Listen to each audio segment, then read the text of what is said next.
Salut les compagnies, j'espère que vous allez bien. Je vous propose d'aller sauver le monde, rien que ça. Et oui, on va parler de Project Elite, qui vient d'arriver en français chez Funforge. Je dis qu'il vient d'arriver en français, puisqu'il y a une version bien évidemment VO qui est tout simplement de Cool Mini or Not. Alors, Project Elite, c'est un jeu coopératif de 1 à 6 joueurs en temps réel, où avec nos héros, on va essayer de sauver le monde face à des hordes de monstres, c'est pas des zombies, mais voilà, de plein de monstres qui arrivent par différents d'aliens en fait, voilà, qui déferlent, et on va avoir un certain nombre de missions à réaliser. C'est du temps réel, il y a différents tours de jeu, ça se joue en 2 minutes chaque tour, avec des dés à lancer, les actions à faire. Donc on va aller, je vous propose de découvrir ça. C'est de 1 à 6 joueurs, 14 ans et plus, et 60 minutes, et vous allez voir, on les tient à peu près, parce que, voire même moins, du fait du temps de jeu, de chaque tour de jeu qui est chronométré, littéralement. Donc c'est Project Elite, VF chez Funforge, et donc ça vient de chez Cool Mini or Not avec un Kickstarter qui a été livré l'année fin 2021. On va en reparler, ça a une petite incidence sur 2-3 petites choses. Alors, dans la boîte de Project Elite, on a un immense plateau, là vous voyez, très très grand, qui est recto verso en fait. Alors là on le voit pas parce que j'ai installé, mais il y a un autre plateau qui est différent, voilà. C'est un labo abandonné, là c'est un crash de vaisseau, on voit le vaisseau qui est crashé. Donc tout ça, ça se joue sur des cases, chaque case va contenir une seule figurine, soit des héros, soit des monstres, on va y revenir. Alors dans Project Elite, c'est un jeu qui va se jouer en 8 tours de jeu, pas plus, pas moins. On va incarner des héros. Alors les héros, ils vont tous venir avec ce plateau joueur en fait, avec l'image du héros. Ici on a ces nombres de points de vie, tout simplement quand on va prendre des dégâts, on a un petit marqueur, on va hop là, on va baisser ça. Si ça arrive à 0, ben notre héros est mort. Chacun a une spécialité, une capacité, et puis on peut avoir donc des armes, 2 armes qu'on va venir mettre en dessous, et puis autant d'objets qu'on veut, qu'on va utiliser. Pour commencer la partie, on prend chacun un héros, on pioche des armes de base, voilà, il y a des cartes armes de base, on en pioche 2 par héros, on en garde une à chaque fois, on défausse l'autre, et donc là on a la préparation de nos 2 héros. Ensuite, étant donné que ça se joue en 8 tours, on va avoir une pioche d'événements, qui fait exactement 8 cartes de jeu, 8 tours.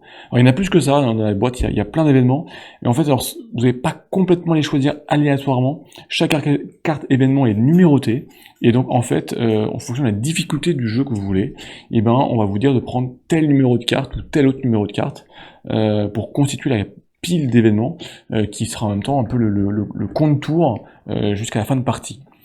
On va ensuite, voilà, on a les cases, on va mettre les jetons fouilles, les jetons d'arrivée des aliens et des monstres. On a un certain nombre de cartes, on va les voir lorsqu'on va jouer, et puis donc, ça se joue sous forme de scénario. Dans Project Elite, on a donc des scénarios, il y a 5 scénarios qui sont à la fin du livret de règles, là, voilà. On a des missions, donc extermination, capture, reconnaissance, démolition et exploration, donc qui viennent donner l'objectif du jeu, 2-3 règles spéciales pour le scénario, une mise en place, chacun, et sachant que chaque scénario peut se jouer sur l'un ou l'autre des côtés du plateau, et à chaque fois c'est un petit peu adapté. Donc on a 5 scénarios avec 2 cartes, donc allez, on va pas dire 10 scénarios parce qu'ils sont pas complètement différents, mais on va dire 8 et demi. On va trancher entre les deux. Donc ça se joue vraiment scénario one shot, il n'y a pas de système de campagne ou d'aventure. Donc là ici j'ai mis par exemple complètement au hasard pour pas qu'il y ait le spoil, 3 options d'objectifs qu'on pourrait nous demander, donc 2 exterminations, une démolition, avec un certain nombre de symboles. On va y revenir avec ces fameux dés. En fait, dans Project Elite, chaque héros va jouer avec 4 dés d'action. Hop là, 4 dés d'action. On va devoir les lancer autant de fois qu'on veut, durant 2 minutes, et chaque dé a une face. Alors il y a une face différente sur ces dés, et ce sont ces symboles qu'on va utiliser pour réaliser des actions de déplacement, de tir, d'utilisation d'objets, et aussi déplacer nos monstres. Alors, on va regarder un petit peu comment un petit tour de jeu. Donc la première chose, c'est on pioche toujours un événement en début de partie, à chaque début de tour en fait, donc les événements où il se passe rien comme ici, et puis alors après vous avez des événements comme ici par exemple, qui vont avoir des conséquences sur le temps alloué pour le tour de jeu, pour faire apparaître des monstres, pour les faire activer, etc. Donc première chose, on pioche des événements, certains événements aussi sont permanents, et donc vont durer durant toute la partie. Ensuite, on va faire apparaître des monstres. Au début de chaque tour, il y a des monstres qui vont apparaître. Alors, le nombre de monstres qui vont apparaître, ce sont les cartes qu'on va piocher, là, des spawn dessins. Le nombre de cartes qu'on va piocher va dépendre en fait du nombre de joueurs que vous jouez, et puis de la difficulté à laquelle vous voulez jouer. Difficulté facile, normale ou difficile. Donc ça peut être 1, 2, 3, 4, 5 cartes, ça va vraiment dépendre de cette combinaison joueur-difficulté. Donc par exemple là, si on pioche une carte, on nous dit qu'il y a des tireurs, il y a 3 types de monstres, hein. Des tireurs, je crois, je sais plus les noms, des mordeurs, voilà, et puis le troisième c'est les coureurs, donc chacun a leur capacité particulière. Donc là, on nous dit qu'on a 2 tireurs qui apparaissent à côté du nid numéro 1, et en plus de ça, ils s'activent tout de suite. Donc là, les tireurs, on en prend 2. Tout simplement, on les met à côté du nid, et puis là, ils s'activent. Alors comment ils s'activent? Chaque monstre, chaque alien, a sa carte d'activation qui nous dit sa capacité, ce qu'il fait, et puis le nombre de cases. Donc lui, les tireurs, ils vont tirer. Bon là, ils sont trop loin, puisqu'il faudrait qu'ils soient à une distance de 3, et on compte les cases, ils sont trop loin, et ils vont se déplacer. Donc là, directement, ils se déplacent. Alors les déplacements, c'est très simple. Vous avez des flèches ici, et donc en fait, de case en case, vous suivez les flèches. Alors quand il y a 2 flèches, vous choisissez où vous allez. Donc voilà, vous suivez les flèches, et vous allez voir toutes ces flèches en fait font converger tous les monstres et tous les aliens vers la zone de départ, puisque un des objectifs des aliens, c'est d'arriver à la zone de départ. Donc là, ils sont tous les deux d'avancer d'une case. Et donc là d'ailleurs, on peut le faire avancer là ou ici. On va le faire avancer ici, puisque les flèches sont vers la gauche ou en diagonale, mais pas vers le bas. Donc il y a plusieurs cartes à piocher, on en met, donc là, tac, on va faire un deuxième, les coureurs, il y a 3 coureurs qui viennent ici, à côté du spawn numéro 3, et en plus de ça, qui s'activent, donc eux, ils avancent ils n'ont pas d'action particulière, mais ils vont très vite, ils avancent de 3 cases, donc là, on aurait ici 1, 2, 3, 1, 2, 3, 1, 2, typiquement là, je peux pas avancer de 3, donc ce qui se passe, c'est qu'en cascade, on va les pousser, donc ils vont encore avancer plus. Et on va aussi piocher un boss. Alors, il y a un paquet de cartes boss, là, on va en piocher un. Alors, ça peut être, il n'y a pas de boss qui apparaît, voilà, mais ça peut être aussi un boss qui apparaît, on va regarder, tac, tac, tac, tac, tac, tac, tac, tac. On va en prendre un, on va prendre lequel? Tac, tac, tac. Voilà, on va prendre celui-ci par exemple. Donc si je pioche ce carte, les boss sont bien sûr plus difficiles, plus forts, ils ont 4 points de vie, en particulier que les autres monstres n'ont qu'un point de vie. Donc là, voilà, on pioche un boss, ça va nous apparaître que lui aussi va arriver. Il va s'activer, et donc il a sa capacité particulière, et il avance de 3 cases par exemple, donc là, 1, 2, 3, par exemple. Donc on regarde la carte du monstre. Donc ça, c'est la première phase d'événement, phase d'apparition des aliens, c'est à chaque tour de jeu, en fait. Ensuite de ça, on va maintenant passer à la phase d'action, le cœur du jeu. Donc là, on a 2 minutes. Donc on a un chronomètre qui est fourni d'ailleurs dans la boîte. On a 2 minutes pour pouvoir activer nos héros. Donc, nos héros, je vous ai dit, ils ont 4 dés, ou chacun. Si vous jouez en solo, vous allez jouer 2 héros, et dans ce cas-là, vous avez 5 dés, mais ces 5 dés ne sont pas alloués à un héros, vous allez pouvoir vraiment dispatcher les dés comme vous voulez à n'importe quel héros. Alors quand c'est 4 dés, c'est 4 dés pour un héros, et chaque joueur a son pool dés. Et là, on va tous jouer en même temps, on va lancer le chrono, et on va lancer le dé. Et tous les joueurs vont pouvoir donc faire les actions qui apparaissent sur leur dé, et puis relancer les dés, relancer les dés, relancer les dés pendant 2 minutes, et pendant 2 minutes, il va falloir vraiment lancer plein de dés pour pouvoir avancer, fouiller, attaquer et réaliser nos missions. Alors, avant de vous montrer un petit exemple de tour, on a différentes phases. Donc là, on a la phase des flèches. Quand je lance mes dés, et si je fais ça, je peux avancer d'une case, de façon orthogonale ou en diagonale. Alors bien sûr, il y a certaines cases, dans la partie labo de l'autre côté, où il y a des murs, etc., qu'on ne va pas traverser. Donc là, ça va permettre d'avancer. Ensuite, on a cette face de la loupe.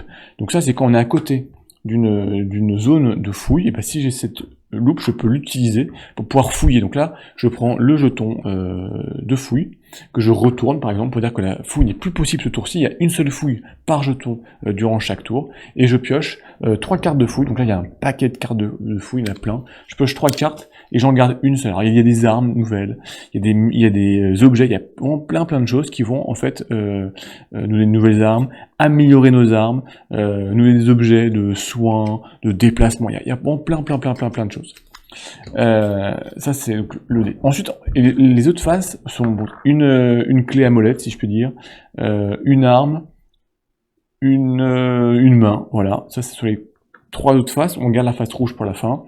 Ça sont des faces qu'on va devoir utiliser. En fait, nos objets, par exemple, ont tous ces symboles-là. Et donc pour activer l'objet, il faut que je puisse mettre sur la carte les symboles demandés. Et à ce moment-là, je peux utiliser mon objet, donc ici pour mon arme, qui me dit que je tire à distance de 3 et que je vais lancer des dés de 6 classiques et que je fais des dégâts sur du 5+, par exemple. Donc il faut vraiment faire ces combinaisons en fait pour réussir. Alors, vous avez des armes qui demandent 2 combinaisons, certaines qui demandent tout simplement une seule combinaison.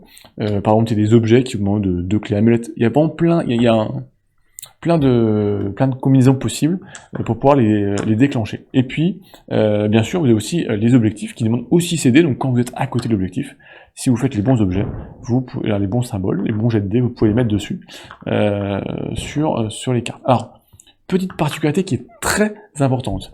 On le voit ici sur les cartes d'objectifs qu'il y a les symboles des dés sont entourés de jaune et noir là. Hop là. Je vais tout casser.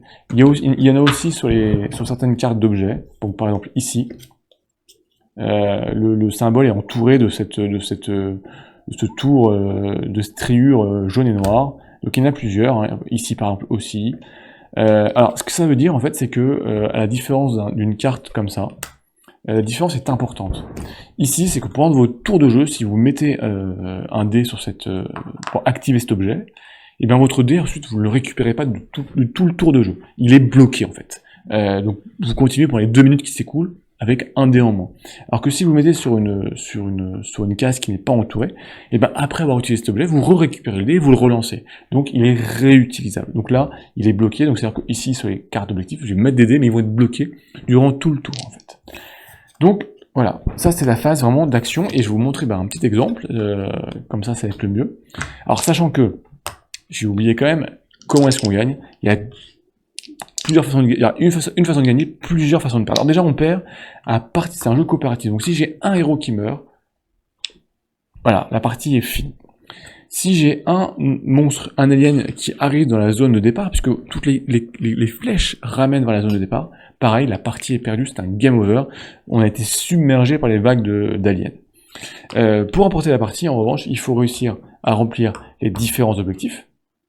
Et une fois que tous les objectifs sont remplis, revenir dans notre zone de jeu. Voilà, la zone de départ. Donc c'est vraiment ça, sachant que les aliens, ils vont vous tirer dessus, ils vont vous attaquer, mais leur priorité, et on le voit bien dans les mouvements, c'est foncer vers la zone de départ. Donc il va vraiment falloir se coordonner et bien savoir qui fait quoi. Alors par exemple, ici, on va lancer, donc, et la dernière phase d'ailleurs, j'allais oublier, la dernière phase, la rouge, la plus importante et la plus qui est pénalisante. En fait, lorsque vous lancez vos dés, si vous tombez sur une phase rouge, vous pouvez rien faire, et vous devez la résoudre en premier, c'est obligatoire, et bien vous devez faire avancer un monstre, un alien, d'une case. Donc, plus vous allez lancer les dés, plus vous aurez une probabilité de tomber sur les phases rouges, donc vous devez les faire avancer. Allez, on y va, 2 minutes. Donc là, par exemple, j'ai un dé rouge, j'avance. Tac, là j'ai un dé comme ça, je vais avancer pour essayer de fouiller. J'ai une arme, je la garde, et tout ça je relance pour l'instant, ça m'intéresse pas. Donc là je lance. J'ai encore un dé rouge, ça avance. Tac, je peux avancer orthogonalement. Je vais pouvoir fouiller. Donc là, tac, je ferai la fouille à la fin de la partie parce que là j'ai pas le temps. Encore, ça avance. Tac, je peux pas avancer, j'ai pas ce qu'il faut. Il faut des flèches pour avancer. 2 cases rouges qui avancent. Ça, c'est pas bon du tout. Mais je peux avancer. Orthogonal, je viens là et je tire. Puisque là, j'ai ma distance de 2. Je lance 3 dés et je touche sur du 6+. 6+6, il a un dégât, il est mort. Il me reste déjà 1 minute. Je peux réutiliser mon dé parce que c'est pas un débloqué Allez, je vais essayer d'avancer, avancer. Il doit avancer d'une case, j'avance. Si je pouvais aller... Allez, là je peux avancer. Je vais essayer d'aller près de la... Soit de tirer. Je vais aller là, avec ce dé là, je tire. Donc sur le monstre, sur notre boss, je touche sur du 6+, je fais aucun dégât. Je tire une deuxième fois. 6+, il a 1 dégât, sachant qu'il a 4 points de vie. Je peux avancer ici. Alors là, je peux essayer. Alors là, il faudrait que je fasse 2 autres flèches. On va essayer de lancer des dés. Le monstre, il avance d'une case. Il me faut des... Et j'ai un mouvement, je vais le faire avancer, lui, d'ailleurs, aussi. Tac, ça va pas du tout. J'ai pas ce qu'il faut, je peux tirer ici. 6, 3, il ne reste qu'un seul point de vie. Il avance ici. Il me reste 10 points, il me faut 2. Voilà, je vais pas réussir. Il avance, lui il avance. Vous avez vu, c'est complètement la folie. 2. Il me reste une seconde. Je l'ai pas. Voilà, stop. Voilà, vos 2 minutes sont passées, vous arrêtez. Vous voyez, bon là j'ai vraiment joué tout seul en gérant tout, donc c'est un peu compliqué. Mais voilà, il faut vraiment vous lancez vos dés, et vous faites vos actions. Alors vous avez vu, les dés que j'ai mis au fur et à mesure ici sur la carte d'objectif, ils sont bloqués, donc je les reprenais pas. Contrairement ici à cette carte de tir, qui est vraiment une arme de base, quand je tirais, mon dé était utilisé, je le reprenais, je relançais. Donc voilà. Bon, là je l'ai vraiment joué sur un joueur, j'avais dû jouer sur 2 joueurs pour avancer. Les joueurs ont, les héros ont des capacités, donc voilà, après à utiliser. Mais vous avez vu, les aliens vont vraiment avancer rapidement, plus les lancer vos dés. Donc faire attention.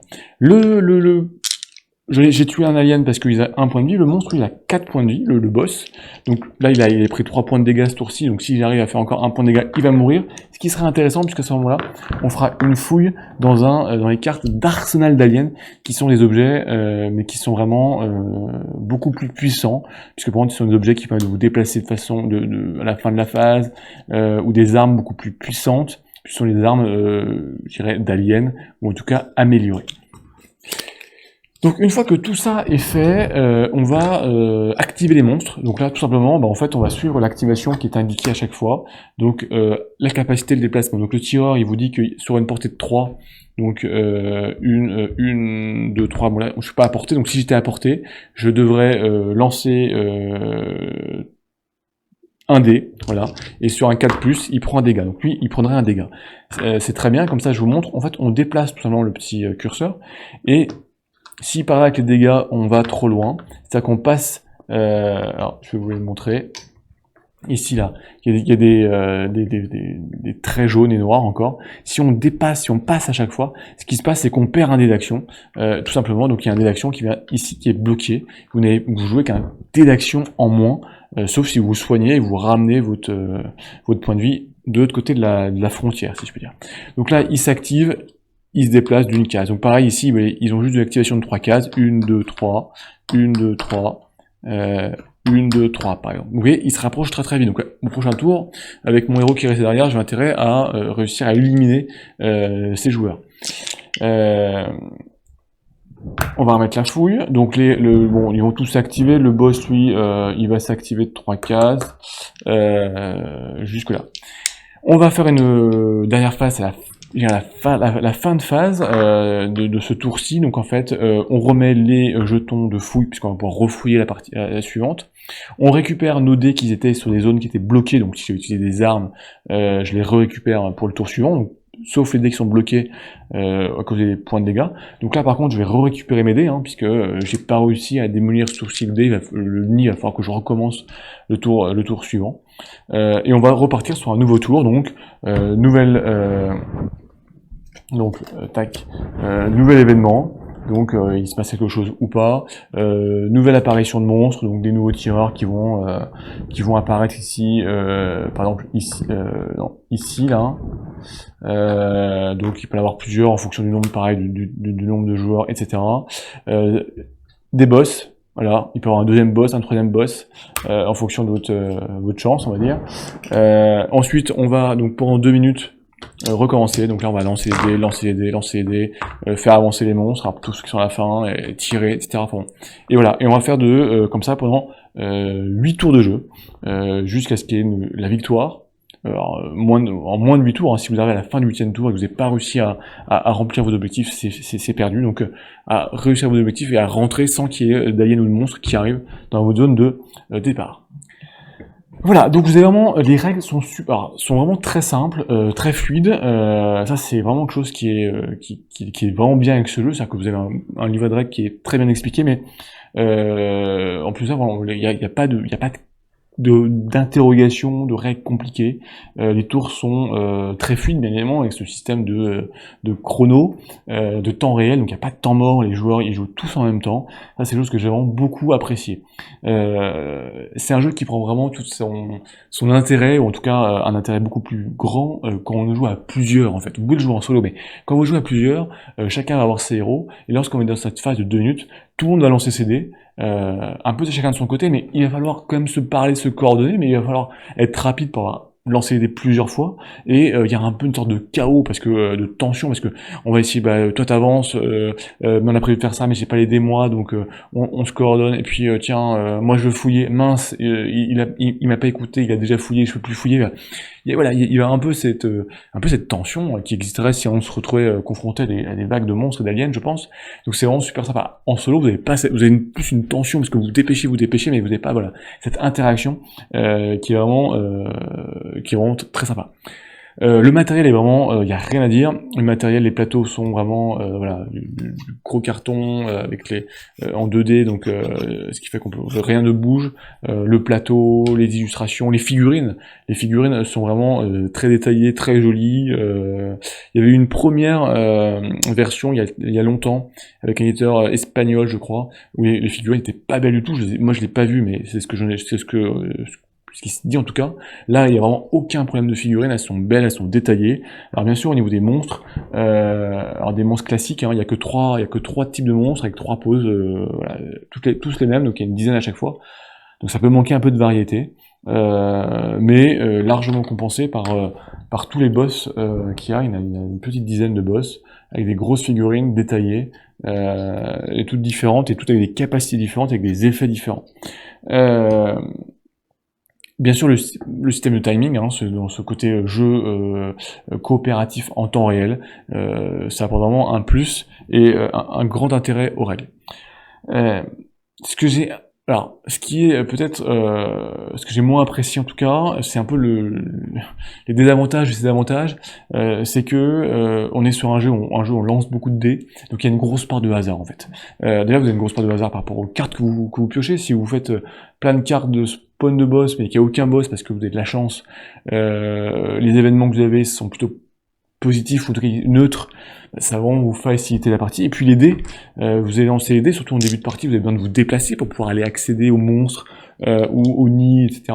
Et si vous lancez vos dés et que vous n'avez jamais de déplacement, vous n'allez pas pouvoir bouger quoi. Vous allez lancer les dés, forcément vous allez faire des faces rouges, donc les monstres eux vont avancer et vous êtes un petit peu gêné. Donc il faut vraiment le prendre de ce côté un peu fun et pas hautement stratégique. On peut essayer de monter des stratégies bien sûr en place. Toi tu vas là, moi je reste derrière, mais on est vraiment comme être dépendant des dés. Alors, il y a certains effets de capacité qui vous permettent de compenser un peu vos dés, mais ça reste à la marge et c'est marginal. Donc il y a vraiment quand même une partie un peu aléatoire qu'il faut accepter, mais qui en même temps rend bien la thématique de il y a plein de monstres qui arrivent, donc on est débordé.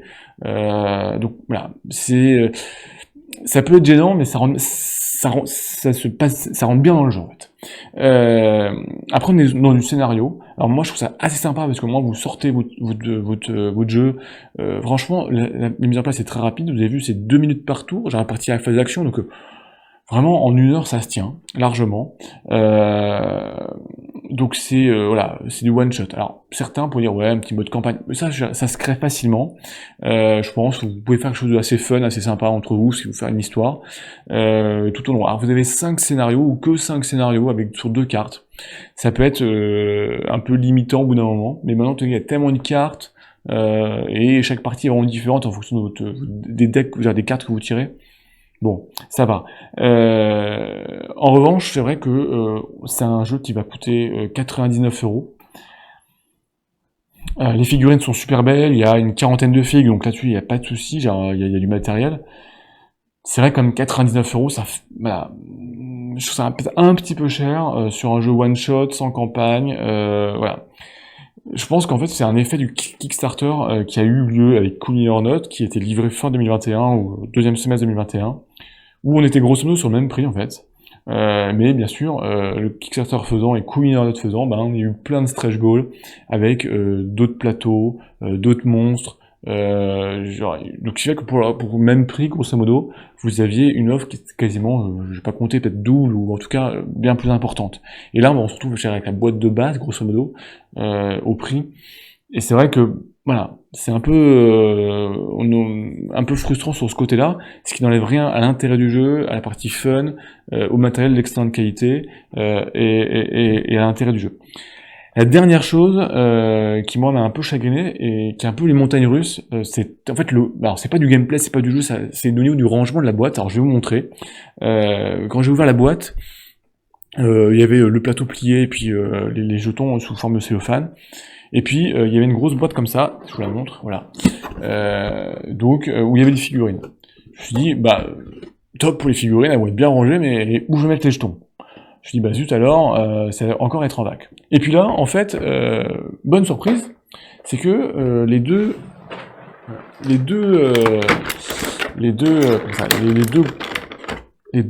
en fait, qui va à l'intérieur, et donc ces deux racks plastiques, sont prévus pour ranger les figurines, hein, mais vous pouvez ranger les dés, les cartes, les tokens, les plateaux de héros, donc en fait, tout rentre dedans. Donc je me dis, super, en fait, j'étais mauvaise langue, ils ont tout prévu. Top. Donc là, j'étais content. Et puis, en fait, plusieurs choses c'est du détail, mais vous savez mon grande importance au rangement, c'est que déjà, bon, petite chose, c'est que c'est une ouverture sur le côté, et c'est pas forcément évident, parce que avec les figurines, ça s'accroche, et c'est vrai que, je l'avais dit pareil sur ce même type de rangement, qu'on voit de plus en plus quand les figurines pendent sur Sun and Chain, ça serait mieux une ouverture par le dessus, en fait, comme ça on pourrait piocher plus simplement. Mais surtout, c'est que cette boîte, elle rentre, ce qui me gêne, c'est que cette boîte, elle rentre pile poil dans notre boîte de jeu, et ce qui fait qu'après, bah, quand on est dedans, pour la sortir, c'est pas évident, et on vient un peu galérer. Donc c'est du détail, mais voilà, jamais satisfait. Mais en tout cas, après, ça bouge pas, c'est bien rangé, mais voilà, petit côté rangement, un peu en montagne russe, ce qui n'enlève vraiment pas, et pour vraiment conclure, parce que je suis un peu long, je parle beaucoup, voilà, le jeu est très sympa, sur ce côté très fun, très dynamique, et puis d'interaction, et moi je le conseille vraiment pour le jouer à plusieurs, c'est là où il prend vraiment toute son essence, tout son intérêt, jouer à plusieurs sur une soirée où on va bien se marrer, quoi. On va pas jouer le gros jeu stratégique, mais on va passer une bonne soirée, et puis on va essayer, grâce à un scénario, malgré notre malchance au dé, de résister à ces vagues d'aliens, parce qu'on a vraiment cette sensation où on se fait submerger par les aliens, d'aller remplir notre objectif de revenir, tuer les aliens qu'on peut, et en tout cas de protéger notre point de départ, et de remporter la partie. Donc jolie découverte, c'est donc Project Elite chez Funforge, comptez 60 minutes, 14 ans et plus, 1 à 6 joueurs, et d'ailleurs aussi sur la partie traduction, moi j'ai rien à dire, un super travail de Funforge, voilà, j'ai pas vu d'erreur, pas vu de faute, pas vu vraiment un travail de qualité, donc aussi à souligner pour cette version française. Voilà, donc n'hésitez pas, comme d'habitude, si vous avez des questions sur les règles, sur les jeux, à les laisser à partager, même à commenter si vous avez la version Kickstarter, si vous avez pris le jeu, ce qui vous plaît, ce qui vous plaît pas, enfin bon, voilà. Et puis je suis sûr qu'on peut faire plein de scénarios en plus, on peut créer des choses, donc n'hésitez pas, voilà, à partager à toute la communauté, à en faire profiter. Et puis nous, on va se retrouver très très vite pour de nouvelles vidéos, pour de nouvelles aventures après avoir sauvé le monde. On a plein de rendez-vous qui nous attendent, donc profitez-en, on se retrouve très très vite pour de nouvelles aventures. Ciao les people!